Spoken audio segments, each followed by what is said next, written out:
Okay, this topic inequations is slightly outside the Year 9 syllabus, so it's specifically for the extension people. Okay. The inequation as compared to an equation. Can someone recall to me the definition of an equation? Need to learn it for algebra manipulation, as opposed to a. Well, there was a term, and then there was a function. What was it? Equation. Yeah, an expression with an equal sign.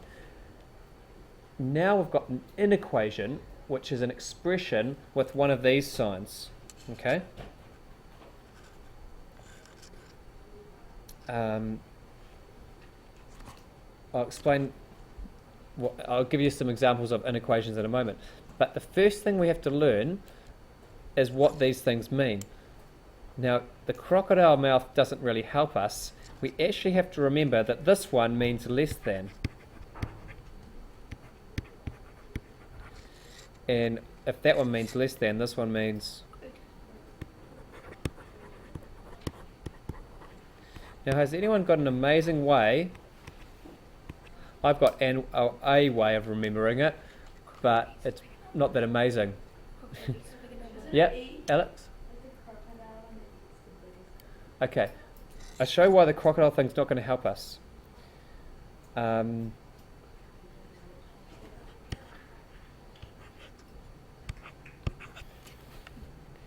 Is that a less than one or a greater than one? Okay, without looking at the notes. If the crocodile thing doesn't help us, because we have to know which one means less than and which one means greater than. Do you know what I mean? You actually need to know that that is a greater than sign.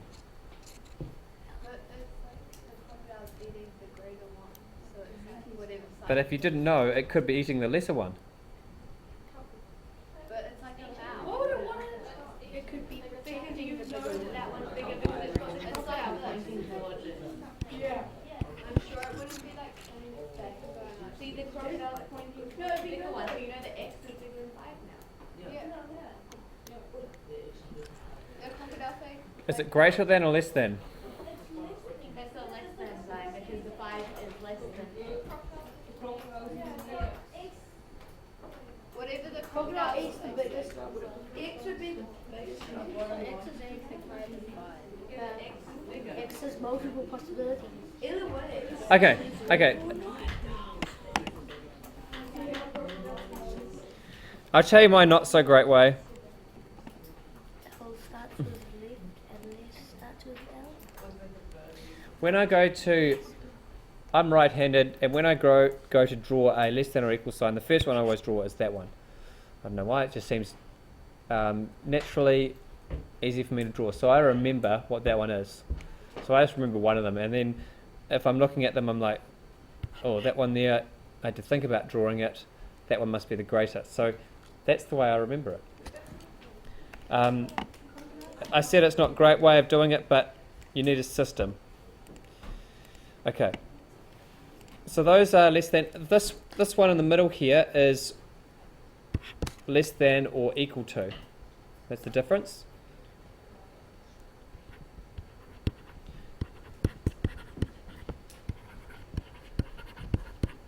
Okay, and you can figure out what that one means. Coming back to that example, say x is less than 5.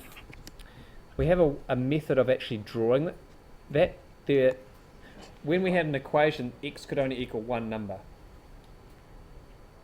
Now x is actually can equal a whole range of things. So our system of writing down what x is, what numbers x can be, is with a number line.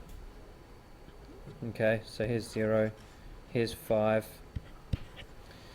And above 5, I'm just going to put a dot. And then I'm going to show a line to show all the possible values of x. Notice I haven't coloured the dot in. Why not? Why have I done a dot that's not coloured in?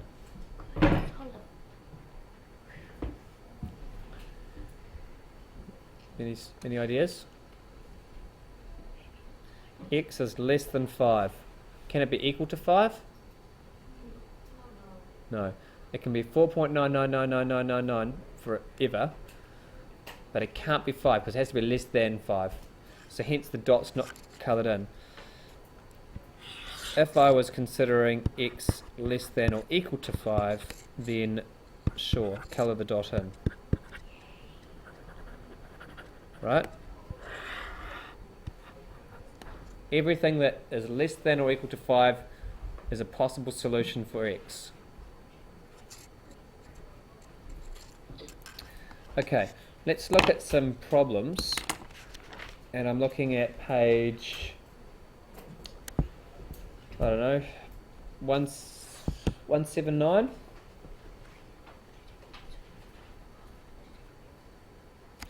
I'll just show you this example. This is 1n. I think you could probably figure this out.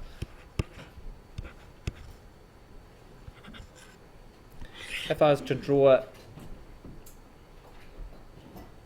a picture of the value of x's, or sketch of the value of x's between -2 and +2, so this is question 1n, right? Then it would look like this. Oops. And I would shade in both the dots. Those are the values that x can be. Makes sense, eh? Okay.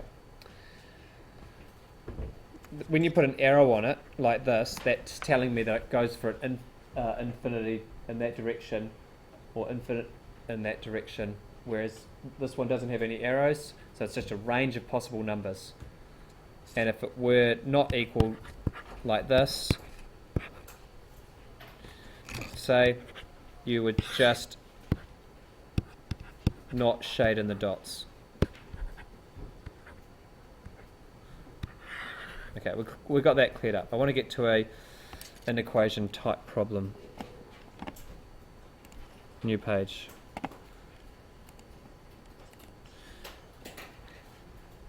Here's one here. Question 3a. X plus 4 is less than 9. And then the question basically says, what are the range of possible x values?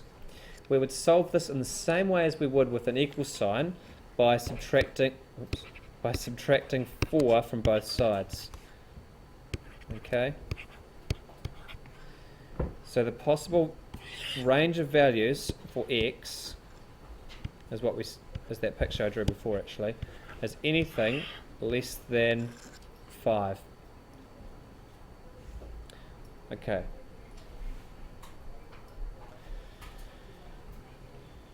Check out 3i. There is a little catch. Watch this.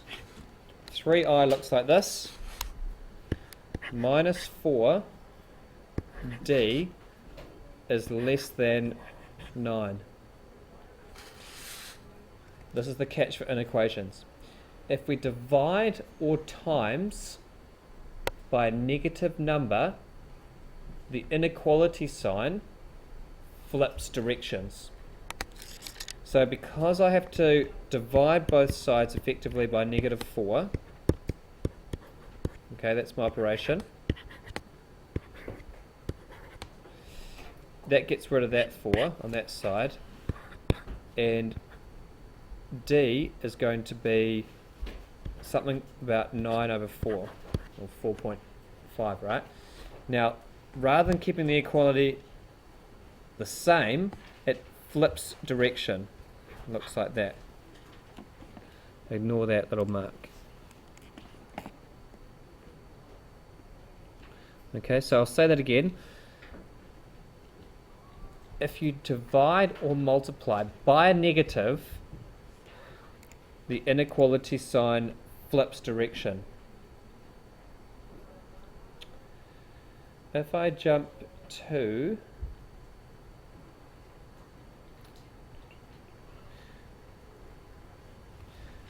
Sometimes in problems they can flick. It can flick twice, maybe. Let's jump. I'm going to look at 5F. Can you see where I'm talking about on the page? 5F.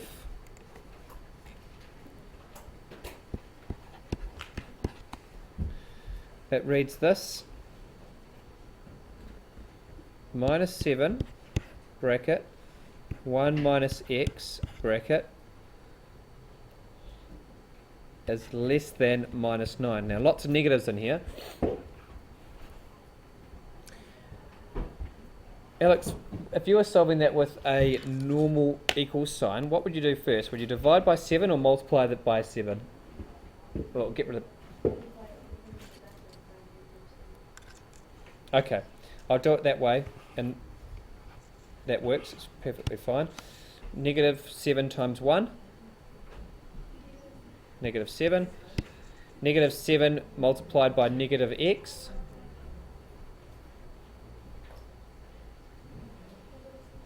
Positive 7 x is still less than negative 9. Now, didn't times or divide by negatives, so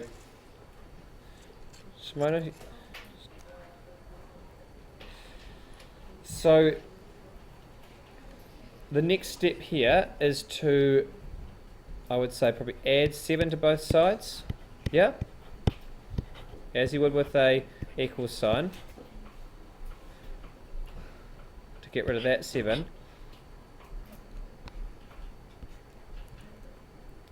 And on the left, we've got 7x left. On the right, what's minus 9 plus 7? Minus 2. And my last step is to divide by 7. Now, is 7 positive? It is positive, hence the sign doesn't swap at all. And I didn't actually, I thought that problem we were going to have to swap signs around a bit. But x must be less than 2 over 7. 2 sevenths. Ah, negative 7, eh? Negative 2 over 7. You agree? Okay, on a number line, it would look like this. Here's negative 2 sevenths. Well, here's 1. Negative 1.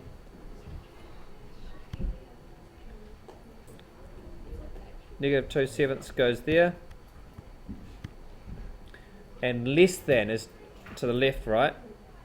It's not equal to, so it's a hollow circle, and it's to the left. All done.